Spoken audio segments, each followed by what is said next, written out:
कधीच नाही चुकणार तुमचे फेवरेट टीव्ही शोज झी5 सोबत, तेही एकदम फ्री।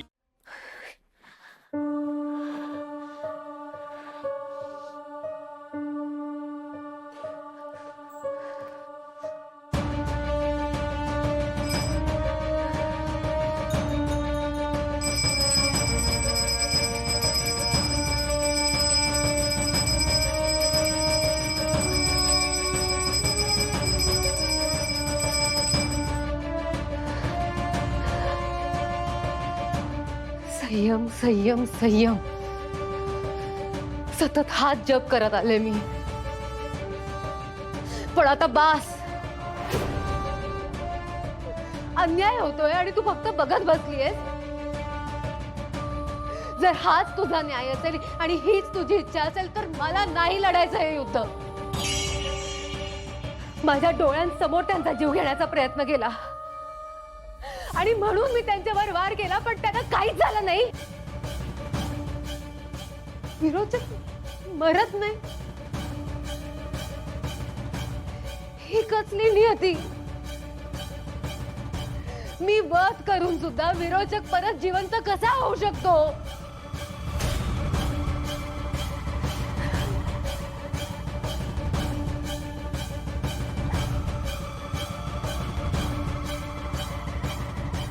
तुझ्या नियतीमध्ये माझ्या कुटुंबाचं सुख लिहिलंच नाहीये का? माझं कुटुंब सतत विरोचकाच्या दहशतीखाली वावरतंय। त्यांना त्रास होतोय,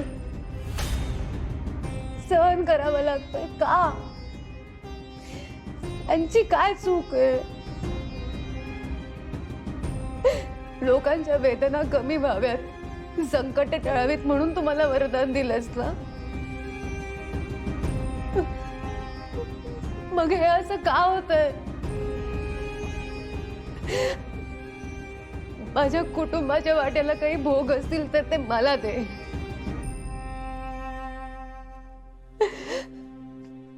पण माझ्या कुटुंबाला काही त्रास होता कामा नये।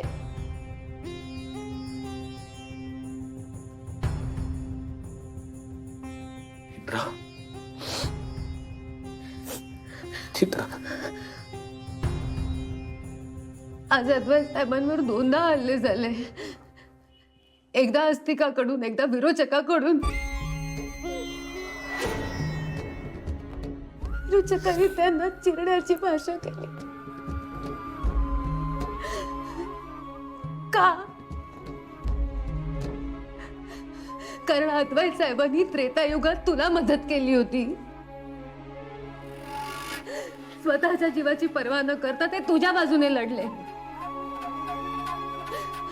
त्याचं असं फळ देतेस तू त्यांना?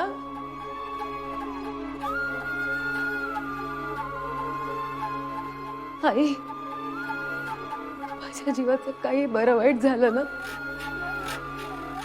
तर चालेल आई, पण माझ्या कुंकवाला धक्का लागता कामा नये। चित्रा, असं काही झालं ना तर माझा तुझ्यावरचा विश्वासच उडेल का आई?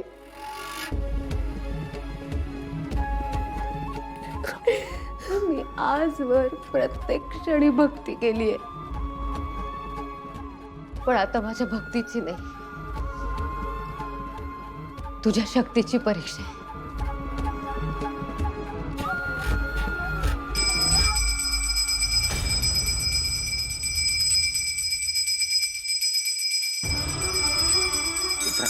ऐक ऐक ऐक माझं, ऐक ऐक, शांत हो, शांत हो मित्रा, शांत हो आणि प्लीज आत्ता चल येतो।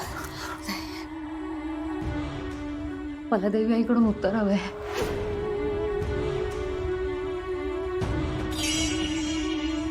माझ्या हातून विरोचकाचा वध होणार असंच म्हणाले ना ते, मग का परीक्षा घेते?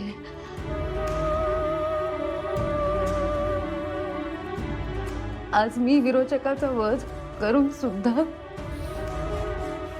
विरोचक परत जिवंत कसा झाला? मला उत्तर हवंय।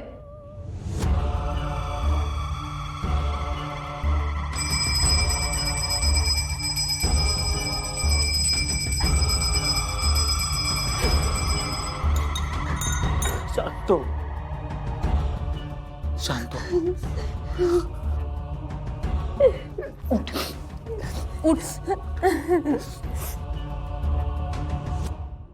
विरोचक अमर असूच शकत नाही. मग तरीही असं का झालं? देवी आईने असं होऊच कसं दिलं आत्या? विरोचक मेला होता ना, मग तो परत जिवंत कसा होऊ शकतो? नेत्रा हे बघ, हे खरंच खूप मोठं कोड आहे, पण असं खचून कसं चालेल? मग काय करायचं साहेब? हे सगळं ना खचण्या पलीकडे गेलंय. नेत्रा, तुला होणारा त्रास कळतोय मला, तुझी तगमगही कळते आणि आजच्या सारखी संधी पुन्हा येणार नाही हेही कळतंय. पण म्हणून असं धीर सोडायचा? तू असा धीर सोडलास तर घरच्यांनी कुणाकडे बघायचंय? आत्या, आतापर्यंत आपण सगळं संयमानेच घेतलंय ना, मग तरीही देवी आईने आज असं नेत्रा, तूच म्हणतेस ना, जे काही होतं ते देवी आईच्या इच्छेप्रमाणे होतं. नेत्रा, देवी आईने विरोचकाचा वध कसा करायचा हे सुद्धा ठरवलं असेल. आणि नेत्रा, हे बघ, तू लढतेस आणि आम्ही सगळे तुझ्या सोबत आहोत. पण नेत्रा, तूच असा धीर सोडलास तर बाकीचे सगळेच खचून जातील. नेत्रा, तू स्ट्रॉंग राहणं या घरासाठी खरंच खूप मॅटर करतं. नेत्रा, एक गोष्ट नीट लक्षात घे, वाईटावर विजय मिळवणं कठीण असतं.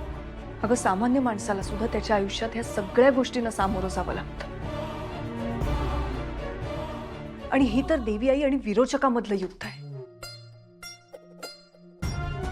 पुराणात सुद्धा अशा अनेक दुष्ट शक्ती होत्या ज्यांना हरवणं देवांना कठीण झालं होतं. अशी अनेक उदाहरणं आपल्या डोळ्यासमोर आहेत. कंस, रावण, त्यांना असं सहजासहजी हरवणं देवांना शक्य नव्हतं. पण अशा दुष्ट शक्ती जेव्हा स्वतःला अमर समजायला लागतात तेव्हाच त्यांच्या अंताची सुरुवात झालेली असते. तू विरोचकाला नेहमी सांगतेस ना की देवी आईची आज्ञा झाली की मग मी तुझा वध करेन. आज तू विरोचकावर जो वार केलास तो तू तुझ्या मनाने केलास, देवी आईची आज्ञा नव्हती ती. नाही, मला मान्य आहे ना की तिने अद्वैतवर हल्ला केला, पण एक गोष्ट लक्षात घे, ज्या गोष्टी घडतात ना त्या देवी आईने ठरवल्याप्रमाणेच घडतात. आता अस्तिकाचंच बघ ना, अद्वैतने अस्तिकाचा वापर करून घेतला आणि तिला खरंच असं वाटायला लागलं की दुर्मदला विरोचकाने मारलंय.